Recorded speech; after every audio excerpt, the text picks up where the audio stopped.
reaction to the speech, this is what Peter Obi, presidential candidate of the Labour Party, said. He said, President has made over 30 international trips, spending nearly 150 days abroad, that he should tour the 36 states and dedicate just 2 days to each tour. That will make 72 days for you to do so, less than half of the time you spent in areas abroad. He also went ahead hang on a minute, let me finish that, please. I beg you. He also said on May 29, 2023, GDP stood at $364 billion. Today, it has declined to $188 billion.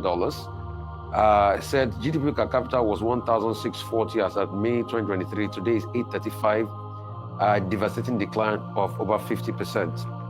Multidimensional poverty increased from 38.9% to 54% within the period, with 129 million Nigerians living below poverty line.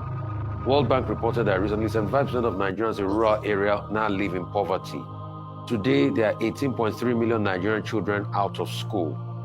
Students are now writing WAEC and other national exams in the dark. National Primary Healthcare Development Agency decried that less than 20% of the 30,000 healthcare centers across the country are fully functional. Is that democracy with all of these failures like Peter Obi has stated? You see, those figures which you gave from Peter Obi, I doubt those figures, but just to tell you something. Do you have your own figures that you want to give to counter? Do you have your own figures that you want to give to counter if you doubt of Peter Obi? Can you listen to? Go ahead. Can you listen to me, please? When the president took over, he inherited an economy in a very bad state. Let me remind you, we got to a situation that we were using ways and means, printing naira to sustain the economy. That was the situation that Nigeria was when President Tinubu took over. We couldn't provide for ourselves. We couldn't provide to run our economy. We had to be printing naira.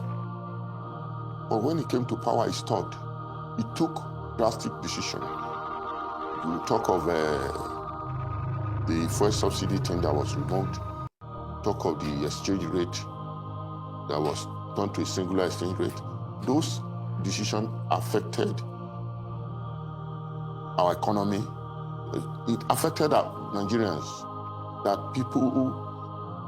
the cost of living increased, and Nigerians are not finding it easy. We acknowledge that. But this same government, they have taken decisions that will turn the economy around.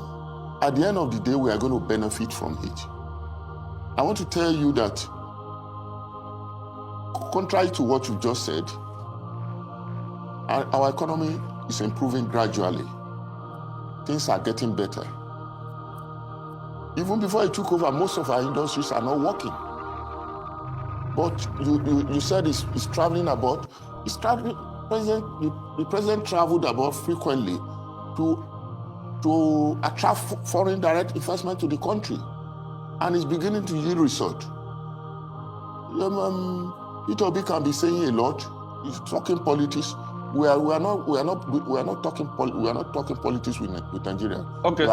Okay, sir. President Tinubu is governing Nigeria. Okay, we're going to turning our economy around. Okay, sir. We're going to go to break soon. When we come back from the break, you will give us your own numbers and analysis to counter the number that you said Peter Obi gave that are not correct, as regards the GDP figures and other figures on the economy. We'll go to a quick break. We'll come back, and you will give us your own numbers to counter Peter Obi. As regards the GDP of 364 billion that declined to 188 billion. GDP per capita of 1,640 of May 2023 that declined to 835 naira, and multidimensional poverty that increased from 38.9 to 54%. Can you give us your own figures to controvert most of those figures and his numbers of 18.3 million Nigerian children out of school? Can you give us your own figures? You said the numbers he quoted is wrong, so we just want to get your own figures. Excuse me. I'm not going to start talking to you theoretically about numbers. I'm going to talk about the effect of President Tinubu's action decisions on our economy, on on Nigerian people, on our constituents. The figures is quoting. If you want us to be talking about figures, for the Federal Ministry of Finance is there to give you the exact figures. But you said it's wrong, so give us your own figures. The impact of, excuse me. You said it's wrong. Give us your figures. Excuse me. I am telling you. Hello. I'm telling you that Peter Obi can be talking about figures, talking about GDP, talking about all those things. I'm not going to come here and be talking about all that. I'm going to talk about the impact of President Tinubu's actions on the economy, on our people. And I know that Nigeria is getting better. So you can be running all over the place and be quoting figures, preparing for election. We are governing and we know Nigeria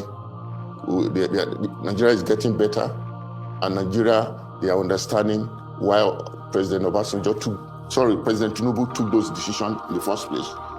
And Nigeria economy is getting better. So I'm not going to be dwelling. But you said his figures were wrong.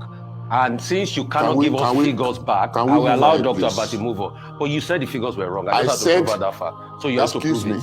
Go ahead, Dr. Abati. Excuse me. If you want to know figures, Federal Ministry of Finance is there to give us figures. The actual figures. Okay. Thank you.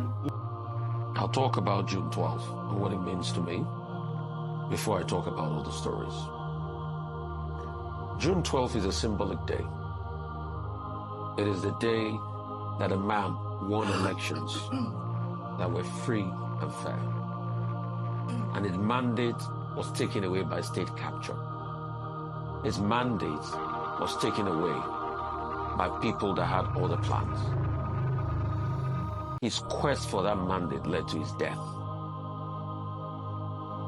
But the shocking thing is, since June 12th happened, has Nigeria learned any lesson? No. We keep moving around in circles. The heroes then have the chance at government now. What have they done to really go back to that MQ Abiola's mantra of farewell to poverty? The facts are there, more people are being plunged into poverty every day. There's pain. Many years ago during June 12th, as a journalist, you feared for your life. The right to be able to express thoughts and opinion was stifled. Today, yes, you argue that there's been some gains in democracy. But hiring journalists not still be taken in by the security forces because of cybersecurity laws. Even when they put rejoinders out for story. I have had to intervene in some cases against journalists. And that's the society we find ourselves. There's been a stifling of voices. The beauty of democracy is to be able to embrace all.